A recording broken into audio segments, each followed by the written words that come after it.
Hello and welcome to another section of this complete NestJS course. This section is all about environments and environment variables.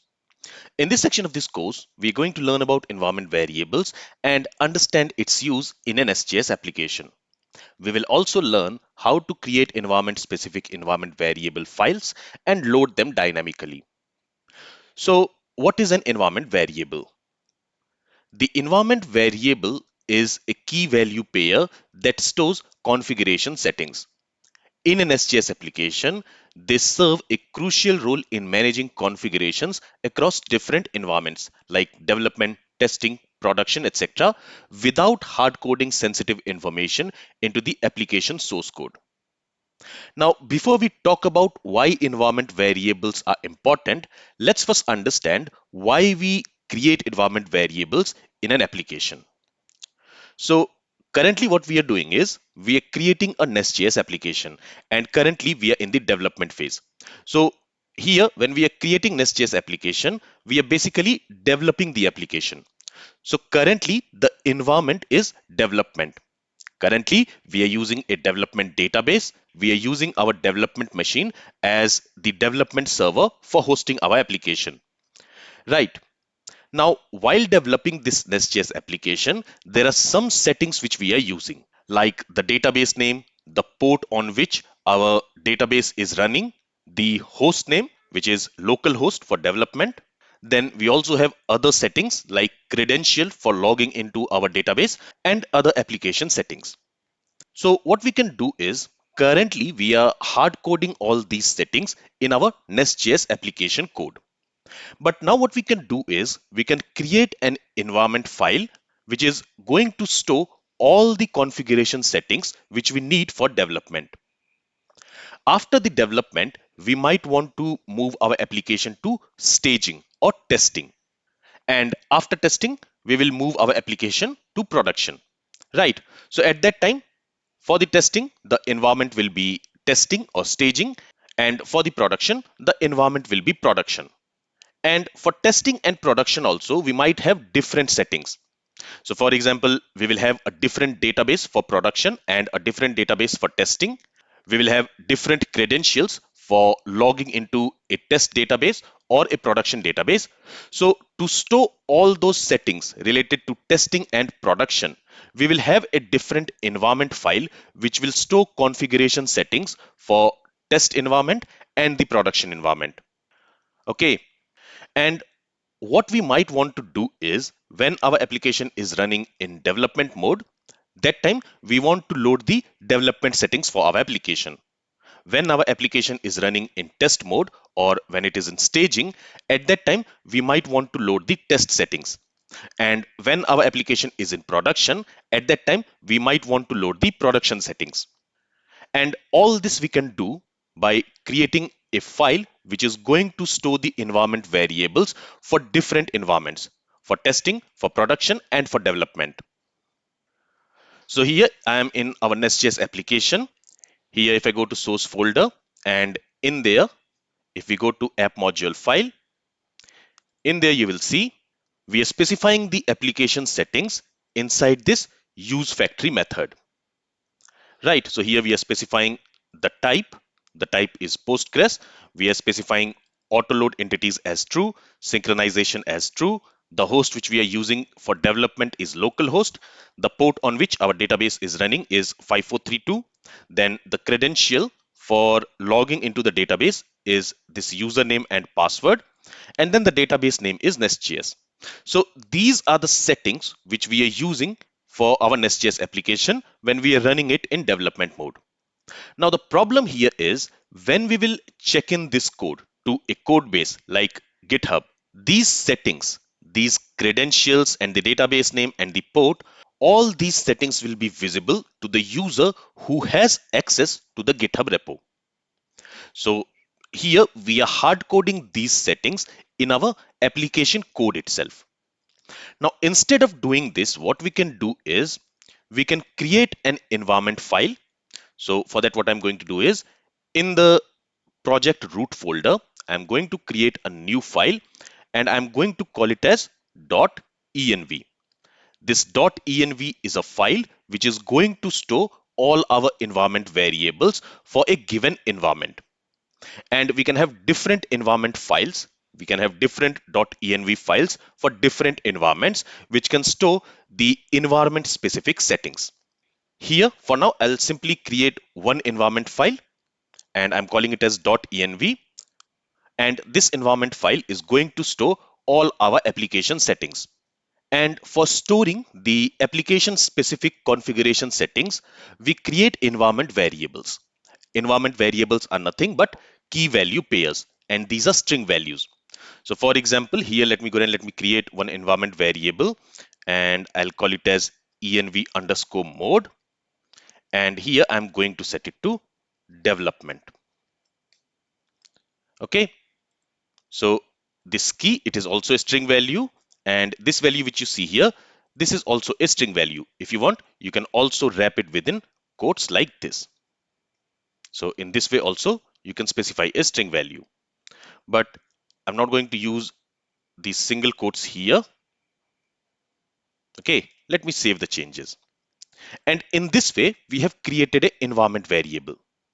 And now what we can do is, for each of these settings, we can go ahead and we can create an environment variable and assign it with some values. So for example, here, let me go ahead and let me create an environment variable called db underscore type. And the value for this is going to be Postgres. Then let's create another environment variable. So we also need auto load entities and synchronize. For now, I'm not going to create these two settings.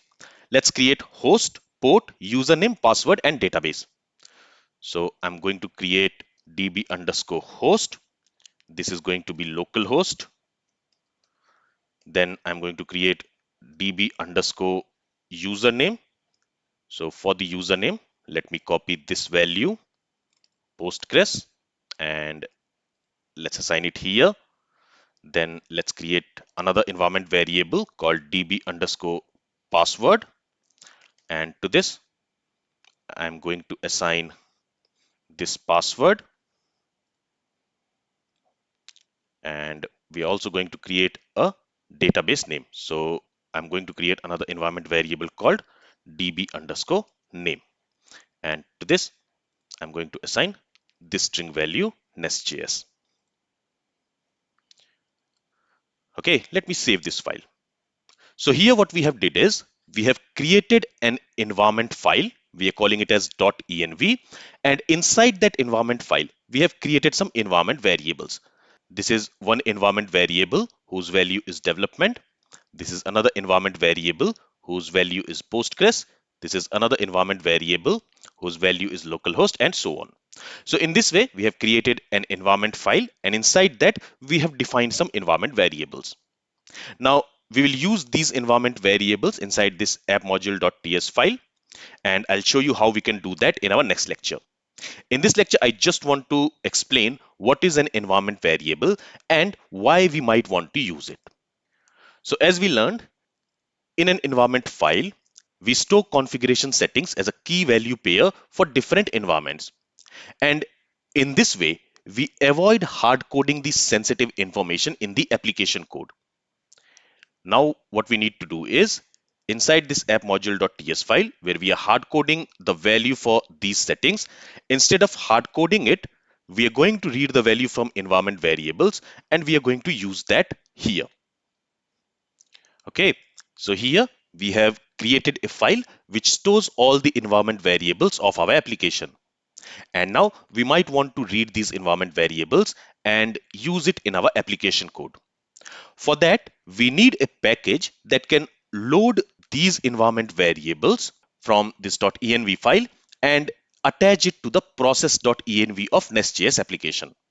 Now, if you have worked with Node.js, then you might know about a package called .env. The .env package in Node.js allows us to load all the environment variables which we have specified in the environment file and attach it to process.env object. And we can also use .env package in our NestJS application also. But In our NestJS application, we are not going to use .env package. Instead, we are going to use another package which comes with NestJS, and I'll show you that in our next lecture. And using that package, basically that package name is config module. So using config module package, using the environment variables in a NestJS application becomes much more easier. And as I said, I'll show you that in our next lecture. Now, what is the advantage of using environment variables? First of all, environment variables help separate configuration from code. So now what we are doing is we are storing configuration settings in a separate file instead of hard coding it inside our application code. And in this way, it also protects the sensitive data from being exposed in the code base.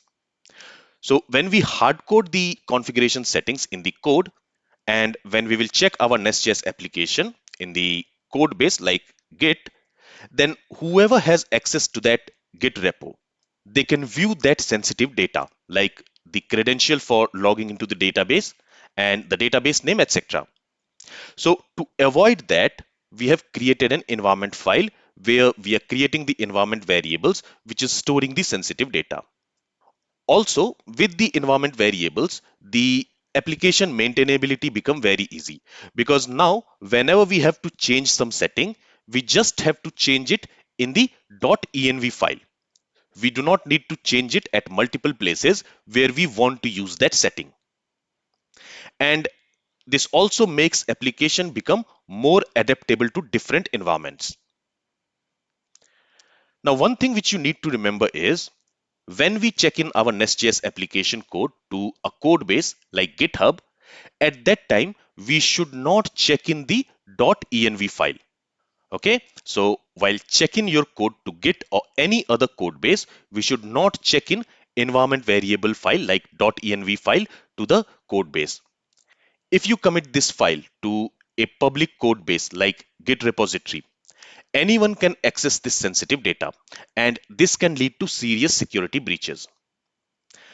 Now, the question which will come to your mind is, if you don't check in your .env file and you clone a repository without it, your code will not work correctly without the env file, right? So, for example, let's say a new developer has come to your team and he wants to check out the code from the repository in his local machine and start working on it. Now, since we have not checked in the .env file, which is basically storing the configuration settings of our application, and since our application relies on those environment variables, the application might not build properly, or if it is built, it might not work properly, right? So without the .env file, your application won't have the necessary settings, and this can lead to errors when building your application. So how can we overcome this problem? Because as we learned, we are not going to check in the .env file. .env file stores the sensitive information. It stores the configuration settings of our application, and it will have some sensitive information like database credentials. And that's why we are not checking in .env file to the code base. So how can we avoid the build errors when we have cloned the repository newly? For that, what we need to do is we need to come up with a solution. And here I'm going to talk about two solutions which we can follow. So the first solution will be to include a .env.example file, or you can also call it as .env.template file. So you can check in a .env template file in your code base, and in that file you can specify all the environment variables which you need. But those environment variables will not store the actual information.